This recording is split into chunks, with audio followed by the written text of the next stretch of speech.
Fordow ইরানের সবচেয়ে সুরক্ষিত ইউরেনিয়াম এনরিচমেন্ট সাইট, যা পাহাড়ের ৮০ থেকে ৯০ মিটার গভীরে অবস্থিত। আমেরিকার ৬টি GBU-57 MOP বোমা এই সাইটে ফেলা হয়েছে, যা শুধুমাত্র B2 স্টেলথ বোমবারই বহন করতে পারে।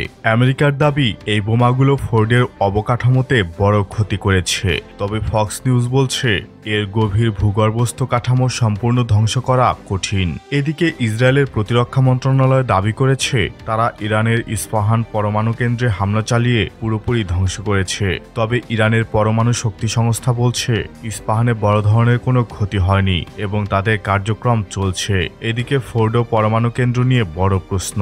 ইসরায়েলও আমেরিকার বাংকার ব্লাস্টার বোমা দিয়ে ফোর্দো ধ্বংসের পরিকল্পনা করছে, কিন্তু ইরান বলছে ফোর্দের নির্মাণ এমন যে কোনো বোমা কাজ করবে না। ফোর্দের প্রবেশ মুখে ডায়মন্ড আকৃতির ডিজাইন বোমাকে অন্যদিকে ঠেলে দেয়। পাহাড়ের গভীরে রিইনফোর্স কংক্রিটের বাংকার আর সেন্ট্রিফিউজ হলো ৭০০ থেকে ৮০০ মিটার নিচে। মার্কিন GBU-57 বাংকার ব্লাস্টার মাত্র ৬০ থেকে ৭০ মিটার গভীরে কাজ করে। ফোর্দের গার্ড পোস্টে ইসরায়েল হামলা করেছে, কিন্তু মূল সাইট অক্ষত।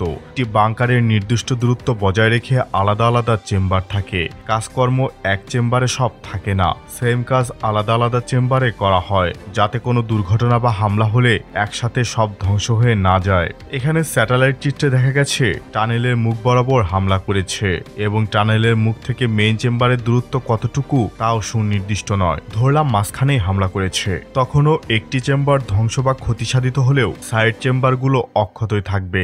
আইএ প্রধান রাফায়েল গ্রসি বলেছেন ফোর্দোর গভীরতা তাদের জানা, তবে তিনি ইরানের বোমা বানানোর প্রমাণ পাননি। তাহলে কি ফোর্দো অজেয়? যেহেতু নিউক্লিয়ার সাইটগুলোর আশেপাশে এখন পর্যন্ত রেডিয়েশনের কোনো নির্ভরযোগ্য খবর পাওয়া যায়নি, সেহেতু ভাবা যায় ফোর্দো তেমন একটা ক্ষতিগ্রস্ত হয়নি। তবে ইরানের উচিত ফোর্দো ধ্বংস হয়েছে বলে প্রচার করা, না হলে সেকেন্ড স্ট্রাইক টেনে আনার কোনো মানেই নেই। যেভাবে শত্রু কনফিউজড করে সেভাবে তাদেরকেও কনফিউজড করা উচিত। এদিকে নাতানস, ইরানের বৃহত্তম ইউরেনিয়াম এনরিচমেন্ট সাইট, ইসরায়েলের পূর্ববর্তী হামলায় ক্ষতিগ্রস্ত হয়েছিল।